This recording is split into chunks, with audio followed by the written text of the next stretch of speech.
সম্মানিত দর্শক, এই সেশনে আমরা শিখব কিভাবে গুগল শিট ব্যবহার করে এরকম একটি চেক লিস্ট তৈরি করা যায়, যেখানে যখন আমরা কোনো একটা চেক বক্সে ক্লিক করছি সাথে সাথে আমাদের এখানে ব্যাকগ্রাউন্ডের কালারটি চেঞ্জ হয়ে যাচ্ছে এবং এখানে লেখাটিও টেক্সটিও চেঞ্জ হয়ে যাচ্ছে, এবং যখন এখানে পেন্ডিং লেখা রয়েছে যখন আমরা এখানে ক্লিক করছি তখন এখানেও ঠিক সেম চেঞ্জ হয়ে যাচ্ছে। যেভাবে যতগুলো আমরা করবো সেভাবে চেঞ্জ হয়ে যাবে।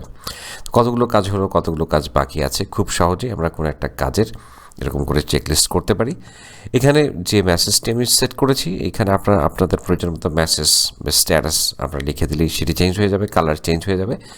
তো বাকি মৌলিক বিষয়গুলো আমরা একটু জানবো, চলুন। তো আমরা এখানে বিভিন্ন কাজ রেকর্ড করা, এডিট করা, কিওয়ার্ড, এখানে কিছু কাজের নাম দেওয়া রয়েছে। তো প্রথমেই আমরা যেটি করবো, যেখানে আমাদের চেকবক্সটি ইম্পোর্ট করে নেব সিলেকশন করে। আমরা ইনসার্ট থেকে এখানে আমরা চলে যাব, যখন চেক বক্স এখানে ক্লিক করব, চেক বক্সটি চলে এসেছে। এখানে চাইলে আমরা কালারটি ব্ল্যাক রাখতে পারি, আর যদি আমাদের অন্য কোনো পছন্দের কালার থাকে তো আমি সেটি অ্যাপ্লাই করে দেবো। আমি এখানে একটা কালার অ্যাপ্লাই করে দিলাম।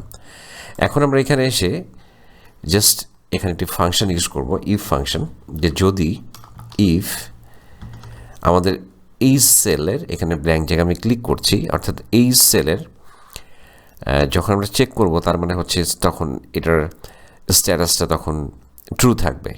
দুটো অবস্থা থাকবে একটা চেকবক্সের, একটা হচ্ছে ট্রু আর একটা হচ্ছে ফলস।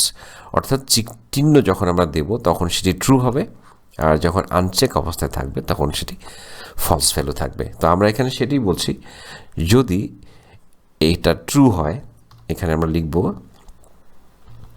যদি এটি ট্রু হয়, অর্থাৎ যখন এটি চেকবক্সে টিক চিহ্ন দেওয়া থাকবে তখন এখানে দেখাবে যে,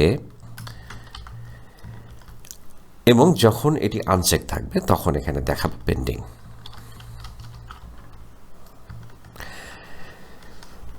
তো এখন বা এখানে যে কোনো মেসেজ, পেইড ডিউ, এখানে অ্যাবসেন্ট, প্রেজেন্ট, এখানে আপনাদের যেভাবে যে কোনো কাজের ক্ষেত্রে আপনারা যেটি ব্যবহার করবেন সেটি দিয়ে দেবেন। তা আমি এই মুহূর্তে এখানে দেখতে পাচ্ছি যে আমাদের এখানে সবগুলো পেন্ডিং দেখাচ্ছে। এখন এটাকে আমরা ড্র্যাগ অ্যান্ড ড্রপ করে সবগুলোতে ফিল করে দিলাম, সবগুলো পেন্ডিং দেখাচ্ছে। এখন ক্লিক করলে ডান, এখানে ডান, সবগুলো যেখানে চেকবক্স ক্লিক করছি তখন ডান হয়েছে। তো এখন আমাদের যেটি কাজ যে বাকি রয়েছে সেটি হচ্ছে, এখানে যখন চেকবক্সে ক্লিক করব তখন এটি কালারটা চেঞ্জ হয়ে যাবে। তো এখন এখানে আমরা জাস্ট এটির উপরে এই কাজটি অ্যাপ্লাই করব। এটিকে সিলেকশন করে নিলাম এবং ফরম্যাট থেকে এবার চলে যাব কন্ডিশনাল ফরম্যাটিং। এখন এখানে আমরা বলে দেব যে যদি এই সেলের ভ্যালু টেক্সটটা কন্টেইন করে, এখানে যে টেক্সটটা থাকে সেটি যদি পেন্ডিং থাকে তাহলে এখানে নির্ভুলভাবে বানানগুলো এখানে যা লিখেছি সেটি লিখতে হবে। দেন তখন এখানে আমাদের ব্যাকগ্রাউন্ডের কালারটা হচ্ছে রেড কালার থাকবে এবং এখানে টেক্সট কালার হবে হোয়াইট কালার। তো এখানে আমরা বলে দিলাম যে এই ব্যাপারটি ঘটবে। এরপর আমরা ডান করে দিচ্ছি। এখানে অ্যাড অ্যানাদার রুল চলে গেলাম সেম। তো এখন আমরা এখানে একইভাবে বলবো টেক্সট কন্টেইন। এখন যদি ডান থাকে দেন তখন এটা হচ্ছে গ্রিন কালার হবে। আমি গ্রিন কালারটি চুজ করলাম এবং এখান থেকে আমি এখানে টেক্সটটিকে হোয়াইট করে দিলাম। তো খুবই সহজ, টেক্সটটা যখন ডান কন্টেইন করবে ওই সেল ভ্যালুতে ফিল কালার হবে ব্যাকগ্রাউন্ডের কালার এবং সাদা ফন্ট থাকবে এর মধ্যে। জাস্ট ওকে করে দিলাম। তো এখন আমাদের কাজ শেষ। এখন আমরা যখনই এখানে ক্লিক করছি তখন দেখুন ডান ডান ডান ডান।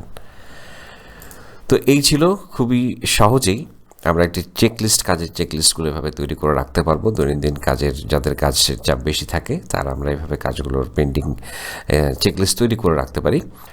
আশা করছি টিউটোরিয়ালটি আপনার ভালো লেগেছে। যদি ভালো লেগে থাকে অবশ্যই লাইক এবং কমেন্ট করে উৎসাহিত করবেন এবং আপনার সর্বাঙ্গীন সাফল্য কামনা করে পরবর্তী ভিডিও দেখার মধ্যে জানিয়ে পর্ব এখানে শেষ করছি। খুব ভালো থাকবেন।